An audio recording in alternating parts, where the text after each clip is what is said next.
Right. There's no surveillance. Yeah, that's Should we do more stand-ups until she's ready? She's never been an impact.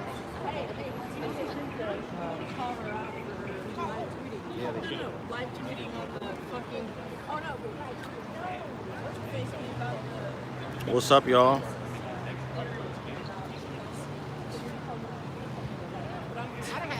Trying to get that glare off. I don't say fucking with her. I want to walk with you guys. She can do what she will in May. That's a free country. AGTV, what's up? I'm in front of the courthouse, and as everybody probably heard, Tory Lanez was found guilty on all 3 charges, including the 2 enhancements.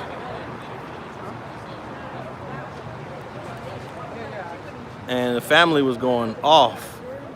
The family was going crazy after the verdicts were read. But you know what? They waited for the jury to leave. The family didn't go off and didn't go crazy until the jury had left. But nonetheless, they had a strong reaction to those guilty verdicts. The father said the system was wicked, and the stepmother was screaming and yelling.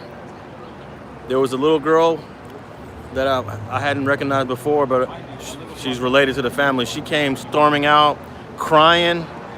It was some scene over here in downtown LA at the CCB.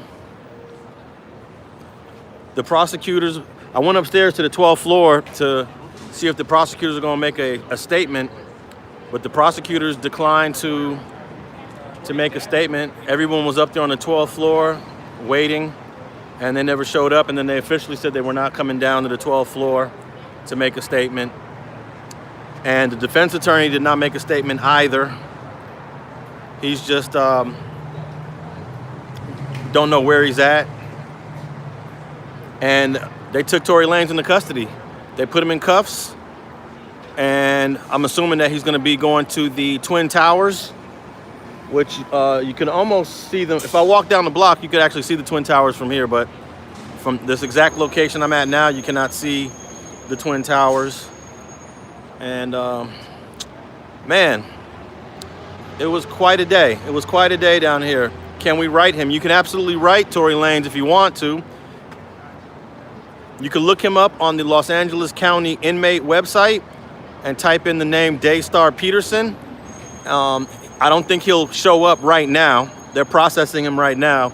But probably by tomorrow morning, you'll be able to look up his exact location and you can send him a letter. So, cancel Christmas for Tory. I can tell you a lot of folks out here was disappointed. A lot of Tory Lanez fans were disappointed.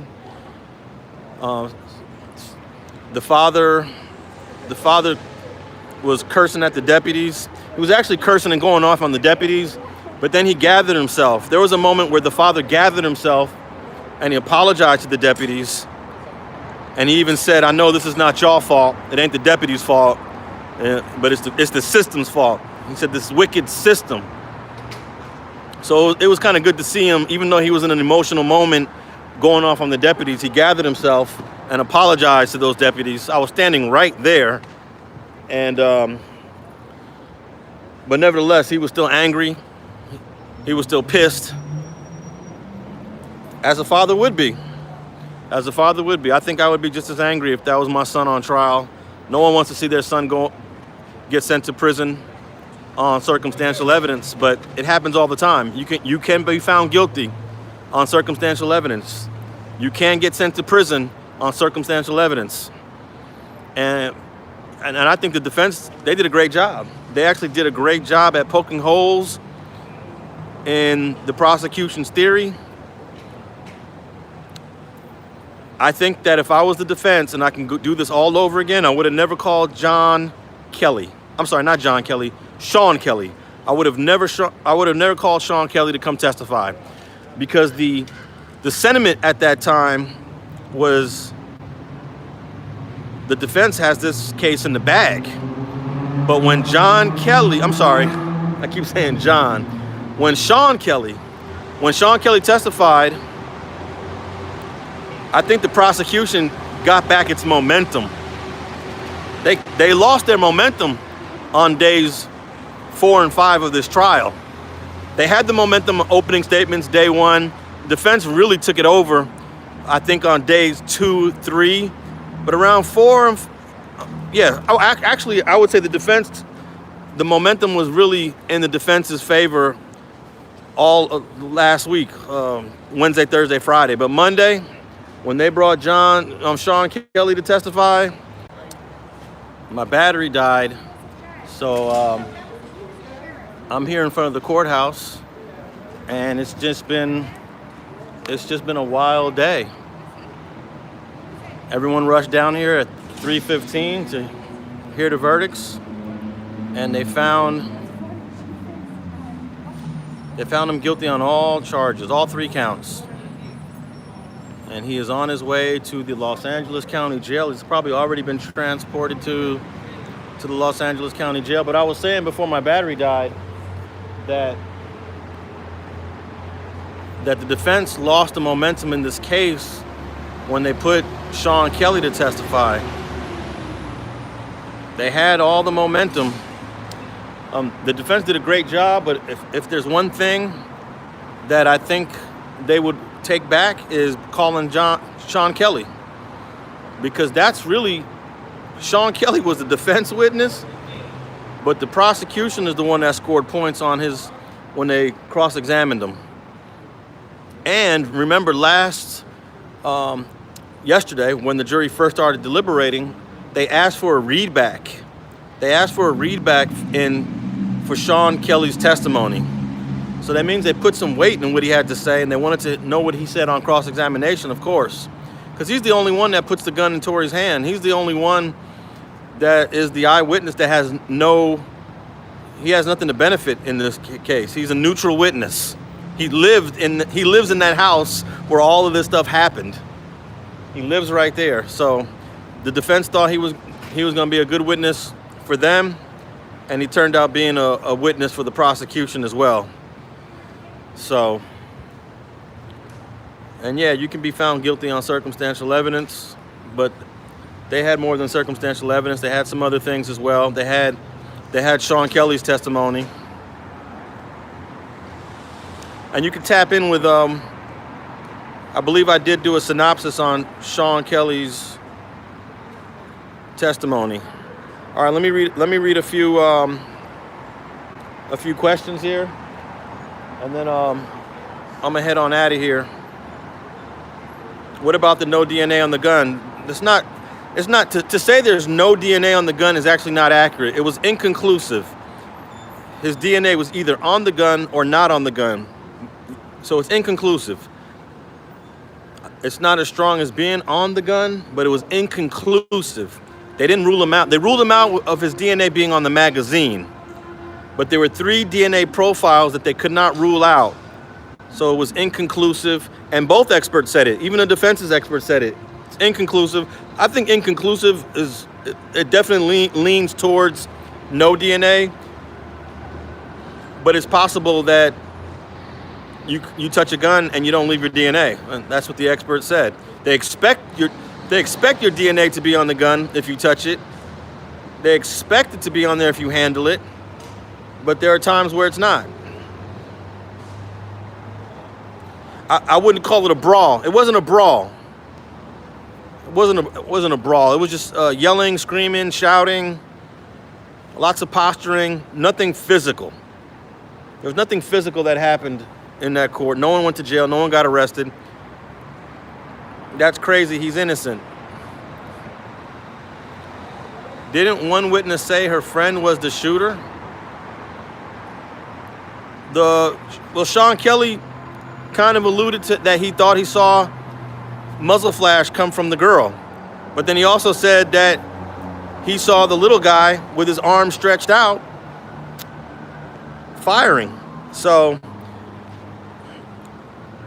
he kind of provided testimony that was a little contradictory, but I think the prosecution was the one that scored points with Sean Kelly's testimony.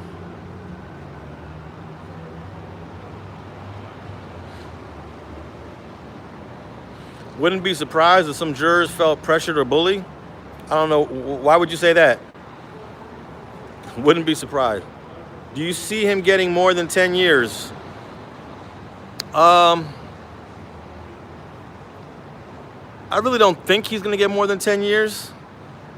You know, a lot of times you see these cases where you're facing 20 years, you're facing 15 years, and most of the time you get sentenced to lesser than the max. Lesser than the max. I really can't see this guy getting sentenced to more than 5 years in prison. But you got to look at what the minimums are for each count. So he could possibly be sentenced to the minimum for each count if the judge runs those sentences consecutively. The judge also has the option to run all the sentences concurrent and just give him like 3 years, 4 years, 5 years. So my guess is he'll get 5 or less.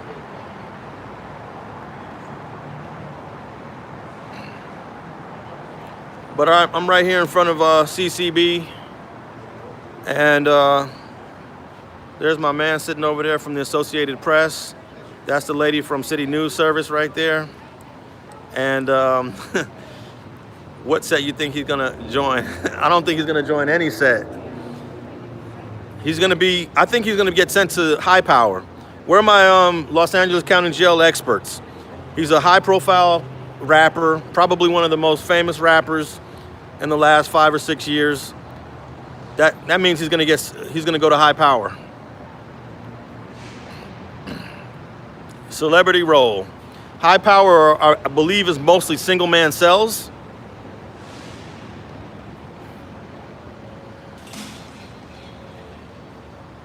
R. Kelly is not in Los Angeles County Jail. So I don't know why you're saying he's gonna be hanging out with R. Kelly. R. Kelly's not in LA. R. Kelly's not even in, I don't believe R. Kelly's even in California. What state is Tory having Fades lined up in Wayside? I doubt that.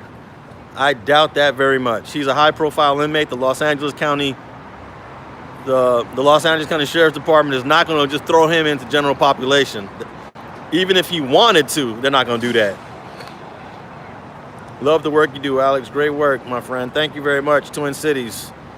I'm assuming you're from Minneapolis. Yeah, R. Kelly is in New York. He's in New York.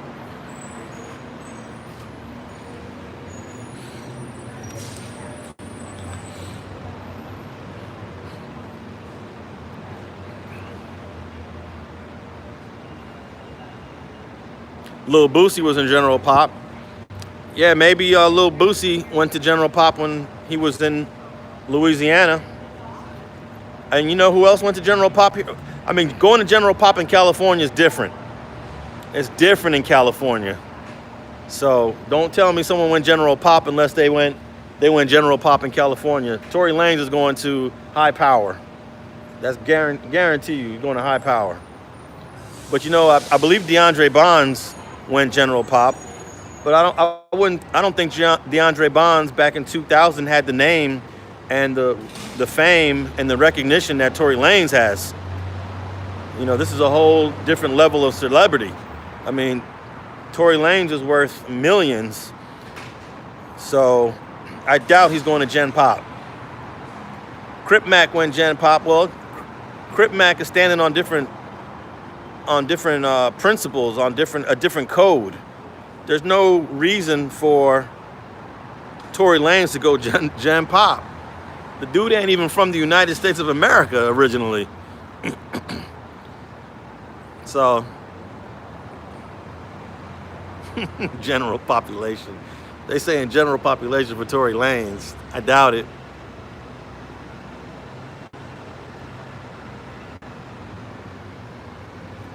He's gonna get deported, and that's probably true after he does his sentence. After he does his sentence, he will most likely get deported. But you know they're gonna be filing appeals, and this case is definitely not over. He's gonna have his high-powered legal team do some appeals to make sure the jury came to the correct verdict, came to the right verdict.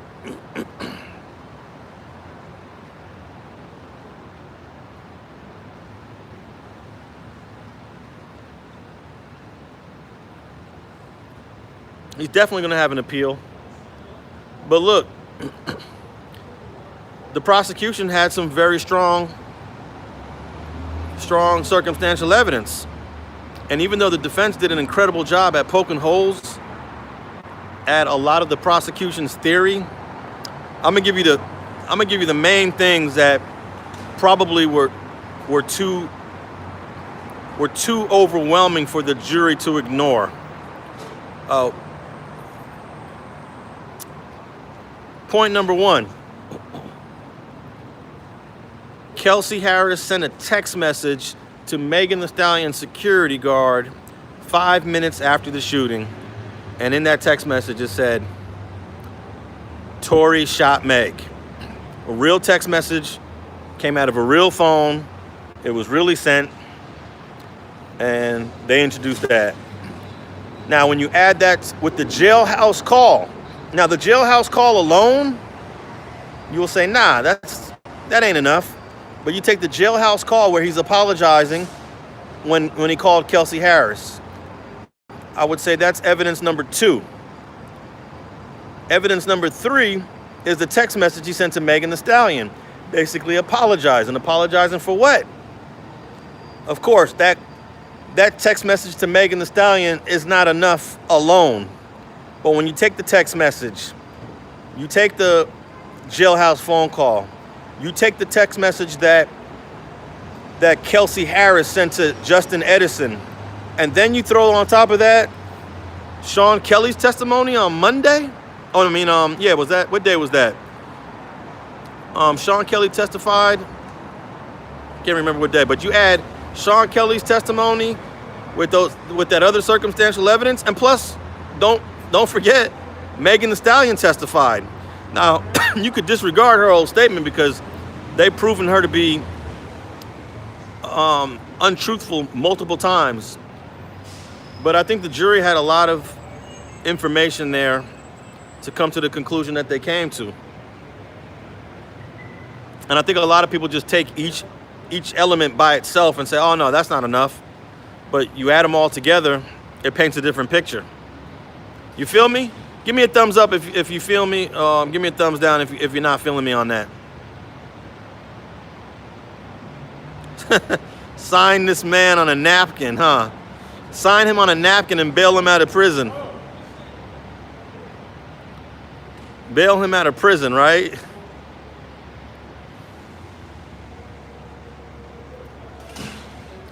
That's crazy. We got some media still left over here. This young lady is about to do her story for the local, I think that's Channel 4 News right there. We got my man over here from the Associated Press sitting on a bench writing up his article.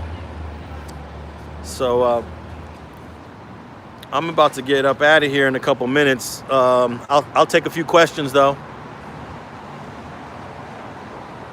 That's crazy, they remanded him right away. They sure did remand him right away. And I don't think the remanding had anything to do with the chaos in the courtroom, because I believe the judge was actually revoking the bail, saying your bail is invalid at this point.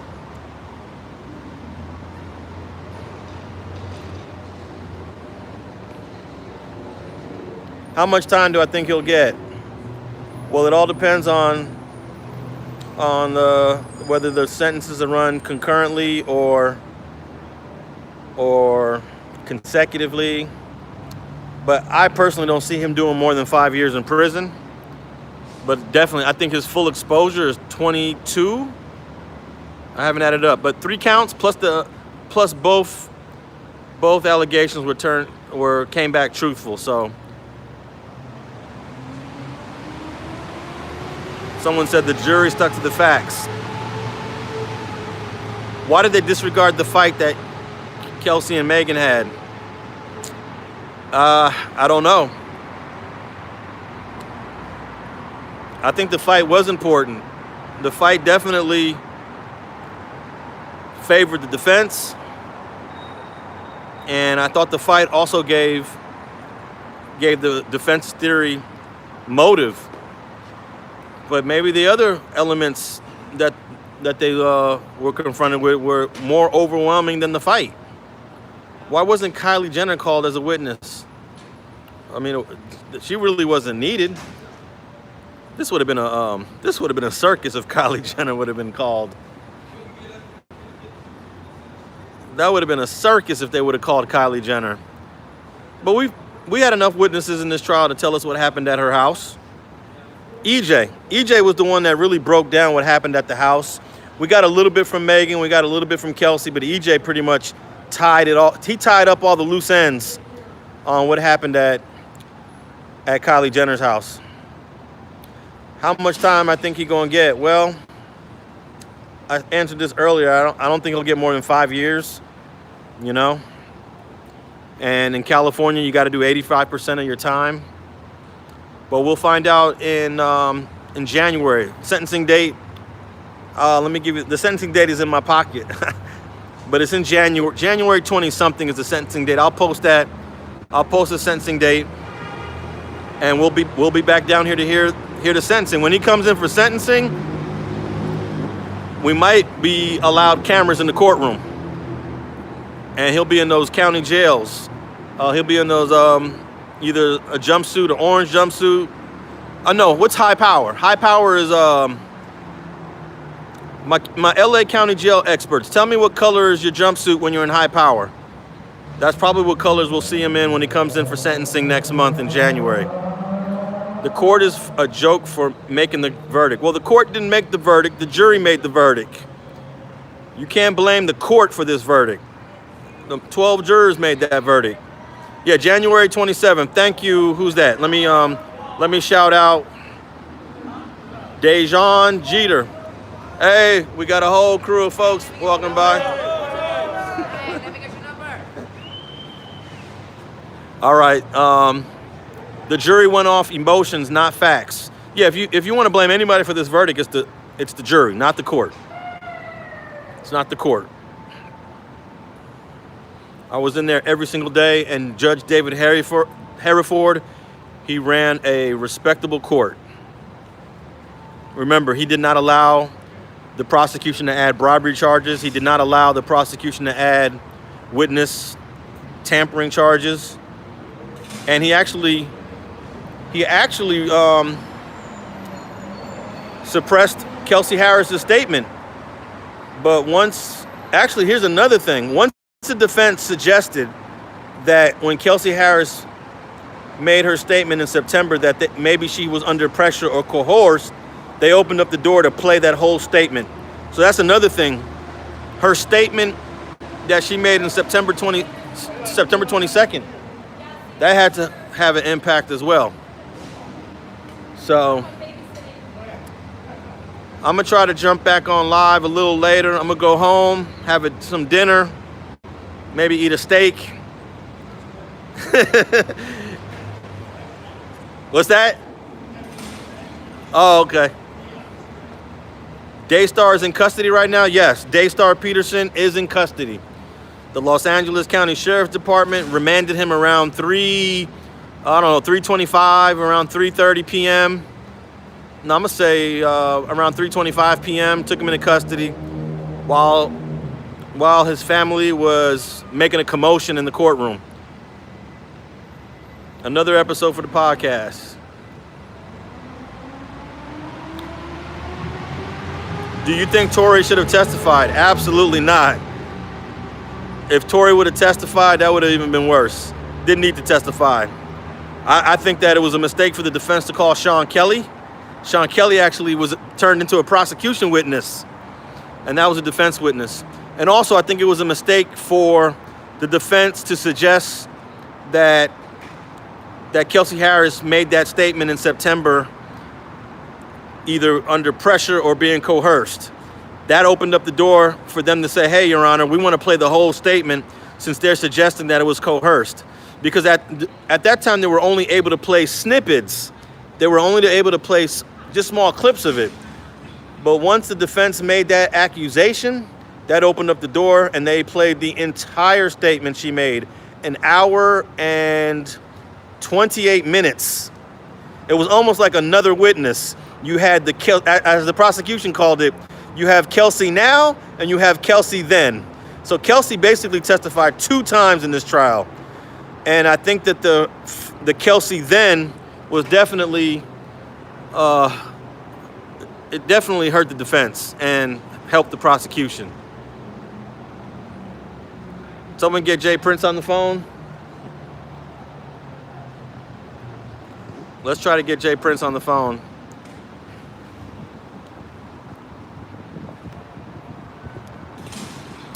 All right, people. I'm gonna wrap this up here, and I'll tap in with you guys later on. Thanks for checking out Street TV.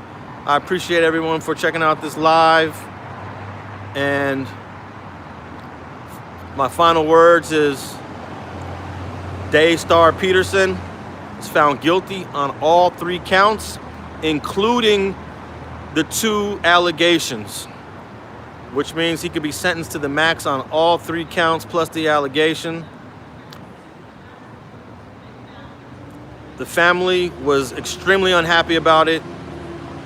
They screamed and yelled in the courtroom. Thankfully, no one was taken into custody. No one was physically hurt or assaulted. Everything that happened in that courtroom was just yelling and screaming. It did not get physical. No, Megan was not at the verdict. She was not here. And I'm gonna tap in later tonight. And make sure you check out that Streets and Scholars with Alex, Alonso, and FG. And I'm out.